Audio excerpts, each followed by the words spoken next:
So guys మన యాప్లో AP డిఎస్సికి సంబంధించినటువంటి ఎస్ఏ సోషల్ మరియు ఎస్జిటికి సంబంధించి కంప్లీట్ కోర్సు కేవలం రూ. 149కి అందిస్తున్నామండి. సో మంచి అవకాశం అందరూ ఉపయోగించుకోండి. అవనిగడ్డ శ్రీ ప్రజ్ఞ ఇన్స్టిట్యూట్ వారి యొక్క సౌజన్యంతో ఈ ఆఫర్ మీకు అందిస్తున్నాం. ముందుగా డెమో చూసి వెంటనే కోర్స్ అయితే తీసుకోండి ఫ్రెండ్స్. దీంతో పాటుగా అన్ని ఉద్యోగాలకు సంబంధించి సచివాలయం కావచ్చు, ఇతర ఉద్యోగాలన్నిటికి సంబంధించి కోర్సులపైన మంచి ఆఫర్ ఉంది.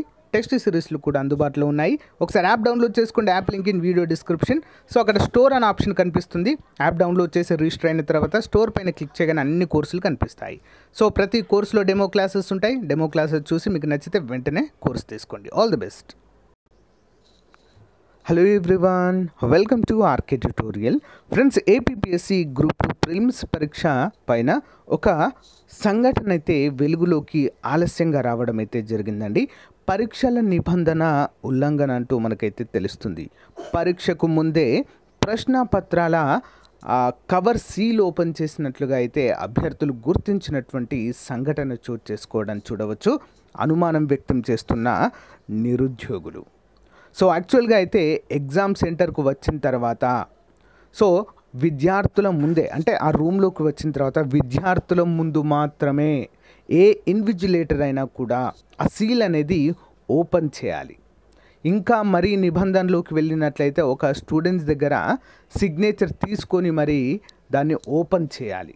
కానీ మరి ఒక జిల్లాలో జరిగినటువంటి సంఘటన మాత్రము కొంత అనుమానాలు అయితే రేకెత్తిస్తుందండి.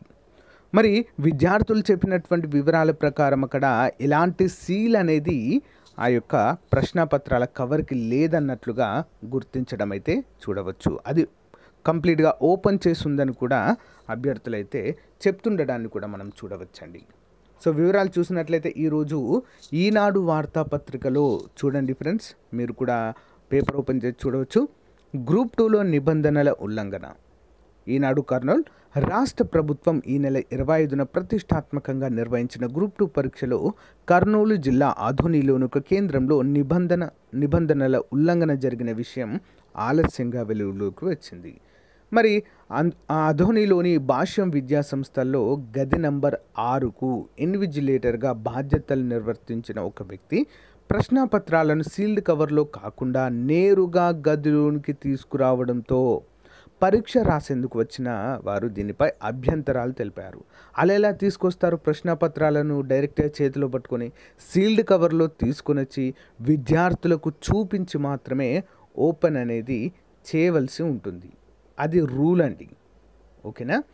మరి ఓ ప్రశ్నపత్రానికి ఉండాల్సిన స్టిక్కర్ సీల్ కూడా లేదట అండి.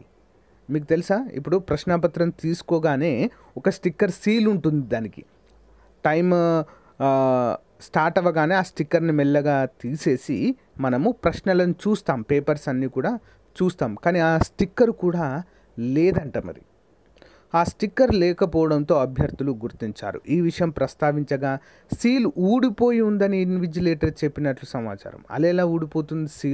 సీల్ ఊడిపోవడానికి ఆస్కారం లేదు. అన్ని పగడ్బందీగానే మరి ఏపీపీఎస్సీ నుంచి రావడం జరుగుతుందండి పేపర్స్.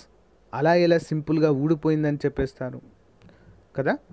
సో మరి ఊడిపోయిందని చెప్పినట్లు సమాచారం. పరీక్ష ముగిసిన తర్వాత ఆ గదిలో పరీక్ష రాసిన విద్యార్థుల విషయాన్ని అదే రోజు పరీక్ష కేంద్రంలో విధులు నిర్వర్తించిన ప్రభుత్వ అధికారులకు ఫిర్యాదు చేయడం అయితే జరిగిందండి. కానీ దీనిపైన ఎలాంటి చర్యలు అయితే తీసుకోలేదు. సో మరి అన్ని పరీక్ష కేంద్రాల్లో కూడా సీసీ కెమెరాలు పెట్టారనేటువంటి అంశం అయితే మనకు తెలుస్తుంది. మరి ఎవ్రీ క్లాస్ రూమ్లో పెట్టారా లేదా అనేది అయితే తెలియదు. ఒకవేళ కనుక ఇది ఇష్యూ అయితే మాత్రము అక్కడ గదిలో ఉన్నటువంటి సీసీ కెమెరాని ఖచ్చితంగా చూస్తారు. చూసి దానికి కావలసినటువంటి చర్యలను మరి తీసుకుంటారండి. అసలు ఏం జరిగింది? ఏమైనా పేపర్ కానీ లీక్ కానీ చేశారా? అసలు నిజమేనా ఈ వార్త అనేది? నిజమేనా? ఆ యొక్క ఇన్విజిలేటర్ సీల్ లేకుండానే తీసుకొచ్చారా, లేదా కావాలని ఇలాంటి రూమర్స్ అని స్ప్రెడ్ చేస్తున్నారా అనే విషయం పైన అక్కడ గదిలో ఉన్నటువంటి కెమెరాని గనక చూసినట్లయితే, సీసీటీవీ కెమెరా చూసినట్లయితే అన్ని వివరాలు తెలిసే అవకాశం అయితే ఉంటుంది ఫ్రెండ్స్. మరి ఈ సంఘటన పైన మీ యొక్క అభిప్రాయాన్ని కామెంట్ రూపంలో తెలియచేయండి ఫ్రెండ్స్. ఓకేనా? సో ఇది ఎంతవరకు వాస్తవము, అంతేకాకుండా ఎంతవరకు ఇలా చేయడము కరెక్ట్ అనేది కామెంట్ రూపంలో తెలియచేయాలి.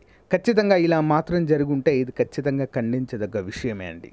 అలా చేయకూడదు, అది నిబంధనలకు విరుద్ధము. ఒకవేళ ఇష్యూ అయితే మాత్రము ఎగ్జామ్ కూడా క్యాన్సిల్ అయ్యే స్టేజ్కి కూడా వెళ్ళొచ్చండి. అంత పెద్ద ఇష్యూగా మారేటువంటి అవకాశము ఉంటుంది. తప్పకుండా దీనిపైన ప్రభుత్వము చర్యలు తీసుకొని ఆ క్లాస్ రూమ్లో పెట్టినటువంటి సీసీ కెమెరా అసలు పెట్టారా లేదా అనేది క్లారిటీ రావాలి. అంతటా కూడా అన్ని సెంటర్లో పెట్టామని అయితే ఏపీపీఎస్ చెప్పారు.